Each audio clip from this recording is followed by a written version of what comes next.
ગિરિમઠ સાપુતારા નજીક આજે વહેલી સવારે માલેગાંવ નજીક ખાનગી બસ 20 ફૂટ ઊંડા ખાડામાં પલટી ખાતા બસમાં સવાર 50 લોકોમાંથી 5 લોકોના મોત થયા, જ્યારે 12 લોકોને ગંભીર ઈજા થતાં આહવાની સરકારી હોસ્પિટલ ખાતે ખસેડવામાં આવ્યા હતા.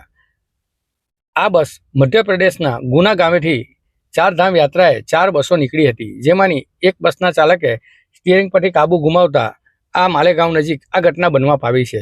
માલેગાંવના ઘાટ નજીક અગાઉ પણ આ જ પ્રકારની ઘટનાઓ અકસ્માતની બનવા પામી હતી. હાલ તો ઘટનાની ગંભીરતા જોતા ડાંગના કલેક્ટર પણ ઘટના સ્થળે ઉપસ્થિત થયા હતા, તેમજ પોલીસ કાફલો પણ ઘટના સ્થળે ધસી આવ્યો હતો. આસપાસના સ્થાનિક લોકોએ આ બસમાં ફસાયેલા લોકોની મદદે આવ્યા હતા, તેમજ સરકારી હોસ્પિટલમાં જે સારવાર લઈ રહ્યા લોકો છે તે હાલ ક્યાંના છે અને ક્યાંથી ક્યાં જતા હતા તેની હાલ પોલીસ તપાસ કરી રહી છે. સમગ્ર ઘટનામાં 5 લોકોના જીવ જતા આજનો રવિવાર ગોઝારો સાબિત થયો હતો.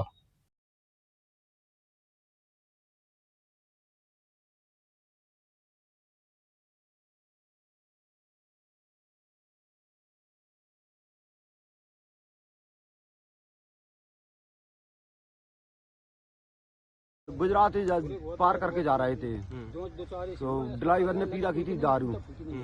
हमने ड्राइवर से 2 बार कहा कि भाई जा बस रोक ले, सो ले तू आराम से। तो एजेंट बोलो कि अपन जब घाटी उतार के और घाटी के नीचे बस रोकेंगे, घाटी ना उतर पाए तो न बस खाई में गिर गई। कितने घायल हुए?